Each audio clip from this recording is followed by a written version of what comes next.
What if your bank account could be frozen without warning? What if the Social Security or disability check you rely on to pay your bills, buy food, and survive suddenly gets delayed? Indefinitely. This isn't a scare tactic, it's a frightening possibility thanks to new banking rules being quietly pushed forward. The government is proposing a regulation that would force banks to report your private transactions directly to the IRS. They claim it's about catching wealthy tax evaders, but the net they're casting is wide enough to catch millions of ordinary Americans, especially seniors and individuals with disabilities. Imagine your account being flagged for simply paying for a new appliance or receiving a gift from a family member. For those on a fixed income, any disruption to your payments isn't just an inconvenience, it's a crisis. In this video, we are pulling back the curtain on this alarming proposal.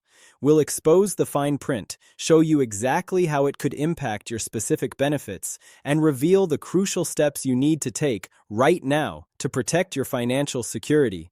Don't wait until it's too late.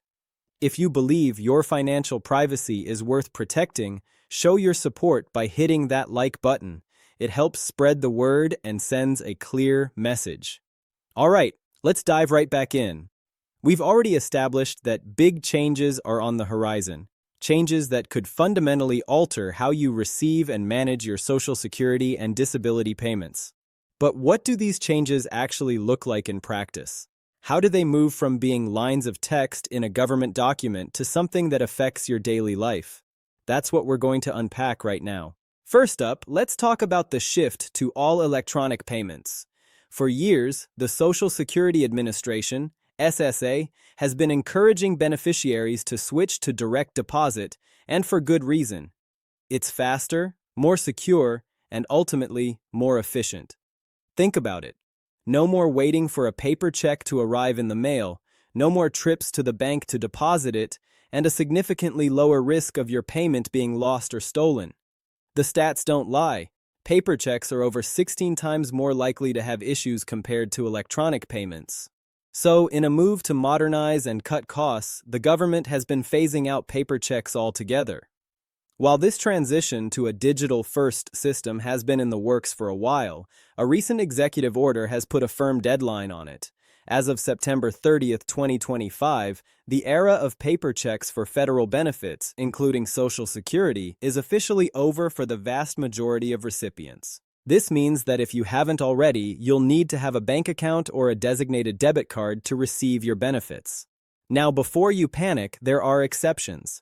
The Treasury Department has acknowledged that not everyone has easy access to banking services. Waivers are available for those who live in areas without reliable financial infrastructure, as well as for certain individuals with disabilities or other special circumstances that make electronic payments impractical. If you fall into one of these categories, you'll need to contact the Treasury Department to request an exemption. But for the estimated 99% of beneficiaries who already use electronic payments, this change will be seamless.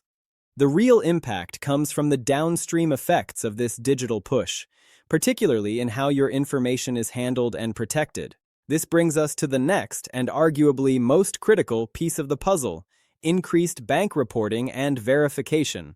With everything moving online, the SSA and banks are implementing stricter measures to combat fraud. We've all heard the horror stories of scammers tricking people into giving up their bank account information and redirecting their benefits. To prevent this, the SSA is now processing direct deposit change requests within 1 business day.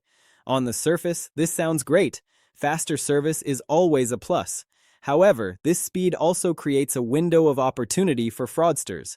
If someone gains access to your My Social Security account, they could potentially change your direct deposit information and divert your next payment before you even realize what's happened. To counteract this, the SSA has rolled out the Account Verification Service, a system that instantly checks to make sure a bank account is legitimate before any changes are made. But here's the crucial part. This system is only as good as the information you provide and the security measures you have in place.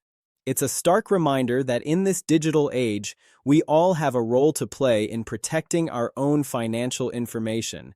Never, and I mean never, respond to unsolicited emails or text messages asking for your social security number or bank account details. The SSA will never contact you this way. The banks themselves are also stepping up their game. They are now required to perform more detailed checks before accepting direct deposits from the SSA.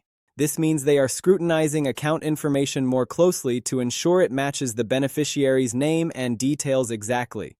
While this is a positive step in preventing fraud, it can also lead to delays if there are any discrepancies.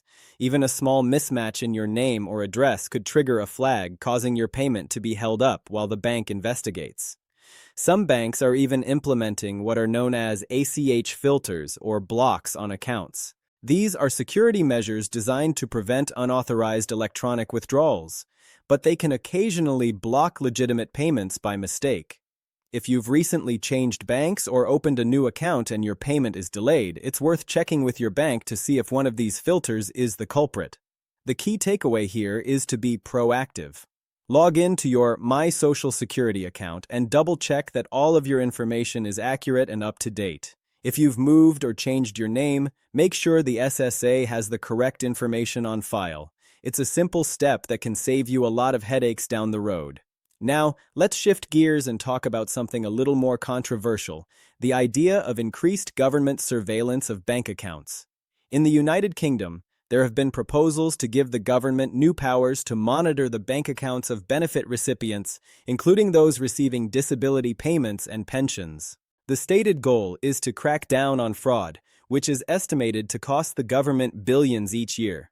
The proposal would require banks to use algorithms to scan accounts for suspicious activity and report it to the Department for Work and Pensions. This has, understandably, raised significant privacy concerns. Critics argue that this would be a massive infringement on individual privacy, essentially treating all benefit recipients as potential criminals. There are also fears that such a system could lead to a Post Office Horizon-style scandal, where innocent people are wrongly accused due to errors in the algorithm. While these specific proposals are in the UK, they highlight a broader trend of governments seeking greater access to financial data to combat fraud and tax evasion. Here in the United States, the Bank Secrecy Act already requires financial institutions to report certain transactions to the government. For example, they must file a currency transaction report for any cash transaction over $10,000 and a suspicious activity report for any transaction that they suspect may be related to illegal activity. There have also been proposals to require banks to report more information about customer accounts to the IRS. These proposals have been met with strong opposition from those who believe they would be an invasion of privacy. While the debate over the appropriate balance between security and privacy is ongoing, it's clear that the trend is towards greater financial transparency. For individuals receiving Social Security and disability benefits, this raises important questions about how their financial information is being used and protected. The SSA already has the authority to review financial records in certain situations, such as when they are investigating a disability claim or looking into a potential overpayment. For example, if you're receiving disability benefits, the SSA needs to ensure that you're not working and earning more than the allowable limit. If they receive a tip that you might be, they can and will investigate. Similarly, if you're a representative payee for someone else, you're required to use the benefits for that person's welfare, and the SSA can request a report to see how the money has been spent. It's important to understand that these are not new powers. The SSA has had them for a long time. What's changing is the increasing reliance on data and technology to identify potential issues. This brings us to the issue of overpayments. The SSA has recently increased its withholding rate for beneficiaries who owe money back due to overpayments. As of July 2025, the rate has jumped from 10% to 50% of your monthly benefits. This is a significant increase and could put a major strain on the budgets of low-income retirees and individuals with disabilities. The SSA has stated that this is necessary to recover the billions of dollars in overpayments that have accumulated over the years. However, advocacy groups have raised concerns that this new rate is too high and could push vulnerable individuals into financial hardship. It's a complex issue with no easy answers. On the one hand, the government has a responsibility to be a good steward of taxpayer money and to recover funds that were paid out in error. On the other hand, it's important to ensure that the process of recovering overpayments doesn't cause undue harm to those who are already struggling to make ends meet. Another significant change that has brought some welcome relief to certain beneficiaries is the Social Security Fairness Act.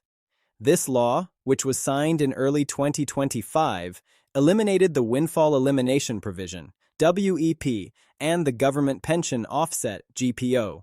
These were two provisions that reduced the Social Security benefits of individuals who also received a pension from a job where they didn't pay Social Security taxes, such as some teachers, firefighters, and police officers.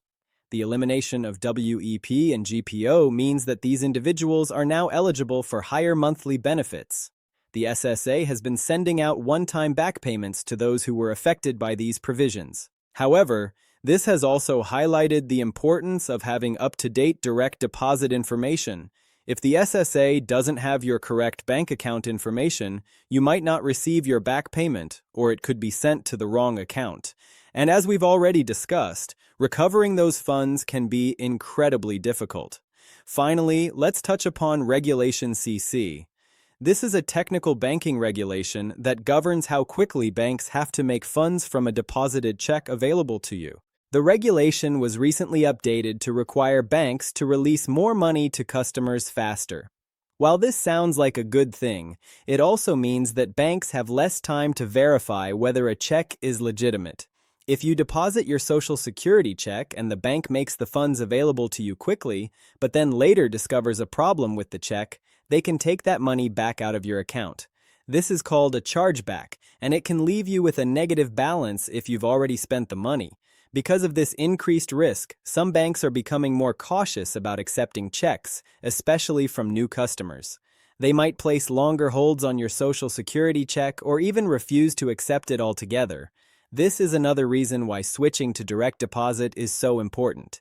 It eliminates the risks associated with paper checks and ensures that you have access to your money as quickly and safely as possible. All of these changes, from the move to electronic payments to the increased scrutiny of bank accounts, are part of a larger trend towards a more digital and interconnected financial system.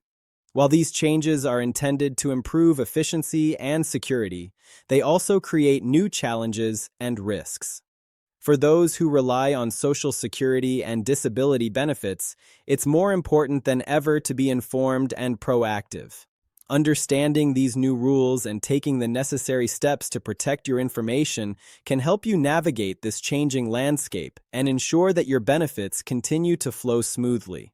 The world of banking and finance is constantly evolving, and it's up to each of us to stay on top of the changes that could affect our financial well-being.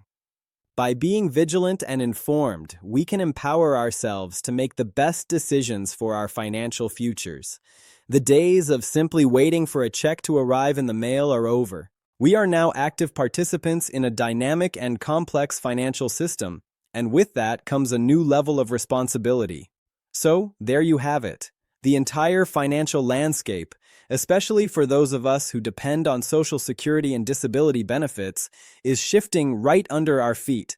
It's no longer a simple system of waiting for a check in the mail. We're moving into an era that is faster, more digital, but also filled with new potential pitfalls, from stricter bank verification and the risk of accidental payment blocks, to the ever-looming threat of sophisticated scams and the ongoing debate about financial privacy. But this isn't a reason to be fearful, it's a reason to be prepared. Knowledge is your shield, and being proactive is your sword. The power is truly in your hands now. By taking a few simple steps, confirming your information on the My Social Security portal, embracing the security of direct deposit, and staying vigilant against those who would try to defraud you, you move from being a passive recipient to an active guardian of your own financial well-being. The goal of this video was to arm you with that knowledge. It's to ensure you understand not just what is happening, but why it's happening and what you can do about it. Your financial security is not a game, it's your lifeline. If you found this information valuable, please do more than just like this video. Share it. Share it with your family, your friends, and anyone in your community who relies on these essential benefits. You could be the one who saves someone from a financial crisis they never saw coming. Thank you for tuning in, for taking your financial future seriously, and for being part of an informed community. Stay safe, stay vigilant, and we'll see you in the next video.